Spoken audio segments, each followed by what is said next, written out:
Jamaah,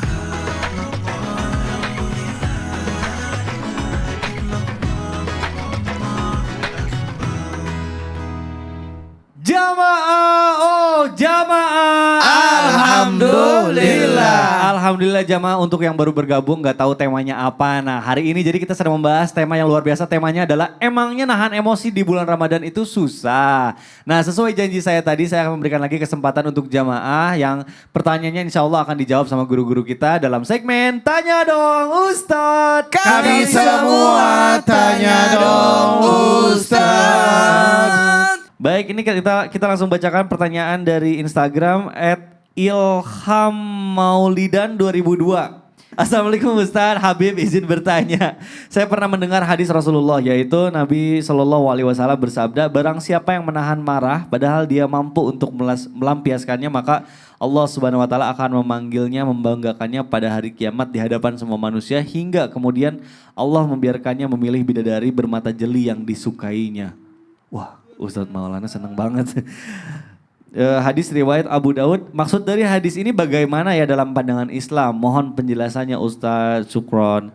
Habib Usman barangkali boleh dijawab melalui tausiah. Sebelum saya jawab tausiah berharap istri saya tidur. Ya, Afwan Kak Mikdad, Afwan Ustadz Maulana, Ustadz Syam. Kak Kartika pura-pura tidur dulu. Ustadz Syam langsung ketawa-tawa. Bismillahirrahmanirrahim. Allahumma salli ala sayyidina Muhammad wa ala ali sayyidina Muhammad. Melawan hawa nafsu itu lebih berat daripada melawan musuh yang ada depan mata. Karena apa? Nafsu itu sangat sulit. Makanya hadiahnya banyak, hadiahnya luar biasa, hadiahnya dahsyat. Tidak bisa dibayangkan dengan akal dan pikiran. Karena apa? Karena orang ataupun manusia yang bisa menahan hawa nafsunya, Allah kasih bergelimang kemewahan dan kemegahan dalam surganya Allah Subhanahu wa taala. Sebagaimana Rasulullah sallallahu alaihi wasallam bersabda, "Man kazama ghaizun wa huwa gadirun ala an yufidah." Jelas di sini bahwasanya menahan marah padahal dia mampu melakukannya. Ada orang lagi marah, misalnya kita marah, ya kan? Wah, enggak benar Kamu ini gimana sih? Nyuruh-nyuruh saya muter-muter, saya udah susah tadi, kamu ini kenapa sih gitu. Awas ya kamu gitu marah-marahnya. Astagfirullahaladzim. Padahal dia bisa balas nih. Padahal dia bisa balas Bisa ya? balas, tapi dia tenang aja. Padahal dia bisa ngelawan kalimatnya. Ya kan, tapi astagfirullahaladzim. Ketika dia mampu bisa membalasnya tapi dia gak mau balas. Disalip mobilnya, dipepetin, ya kan, diancam, ditunjuk-tunjuk, ya kan, digedor-gedor kacanya. Dia mampu, dia bisa keluar, dia bisa, badannya lebih besar. Iya. Pas dibuka kaca, oh iya. Silakan. Tapi dia tetap tenang, ya Allah, ya kan. Saya gak mau balas, karena apa? Saya tahu ganjaran yang besar dari Allah Subhanahu wa taala. Padahal dia bisa balas, dia bisa lakuin, ya kan. Dia tahu temannya gibahin, gunjing, fitnah, ngomongin, jelek-jelekin. Dia tahu, dia lihat, dia dengar bahkan. Allah. Tapi dia bilang, udahlah, ini syaitan. Ya kan? Yang paling berat adalah apa? Manusia yang dimana dia mempunyai sifat syaitan. Ini yang bahaya. Karena apa? Karena ini manusia yang jauh daripada naungan dan ridhonya Allah Subhanahu wa taala. Dalam hadis yang lanjutannya adalah da'ahullah azza wa jalla ala ru'usil khalaik yaumil qiyamah. Hari kiamat nih, nanti di hari kiamat Allah Subhanahu wa taala manggil semua. Manggil siapa? Manggil semua manusia, mereka akan berada di dalam mahsyarnya Allah Subhanahu wa taala dan akan dipanggil satu orang di hadapan Allah Subhanahu wa taala, menunjukkan ini manusia yang bisa menahan emosionalnya. Dipanggil di hadapan Allah Subhanahu wa taala, dikedepankan, ditaruh di tempat yang mulia daripada tempat yang tinggi. Misalkan ada satu tempat yang tinggi, ya kan, ditaruh di situ, ini manusia yang bisa menahan hawa nafsu dan marahnya.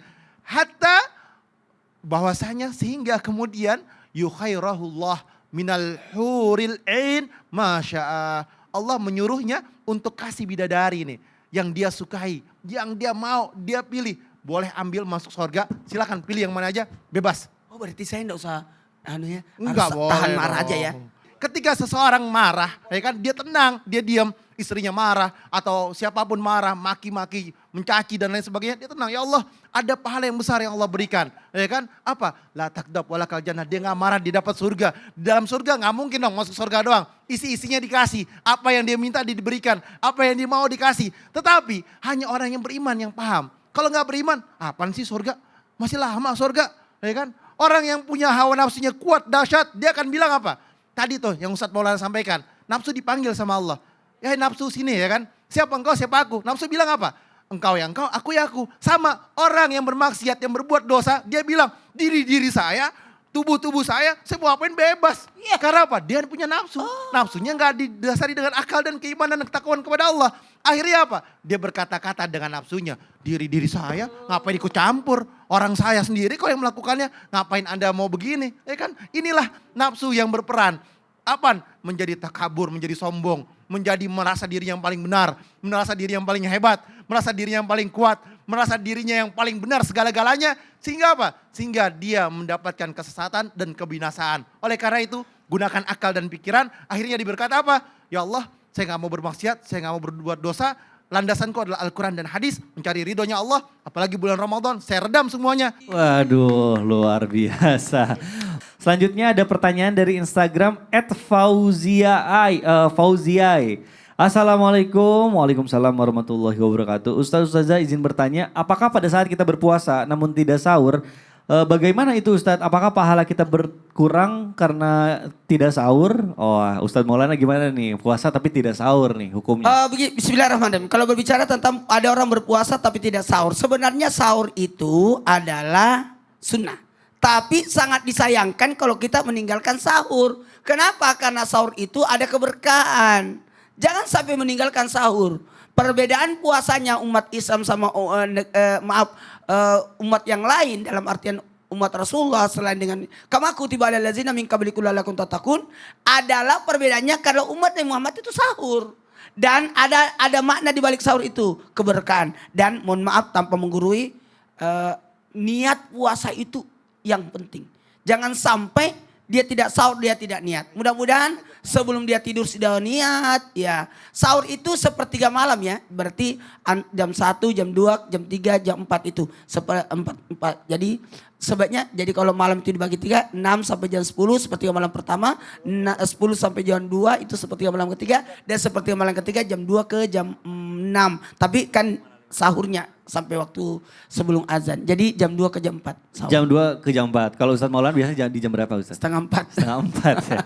Karena makin lama makin Habib bagus. jam berapa? Kalau saya itu biasanya sahur jam 4 lebih 15. Oh gitu. Pas banget, Mepet Islam tidak. banget. Karena sahurnya itu adalah mengikuti sunnah Rasulullah. 15 menit sebelum azan. Oh gitu ya? 10 menit sebelum azan. Bahkan Wah. 5 menit sebelum azan. Enggak bisa makan banyak saya. Meskipun agak.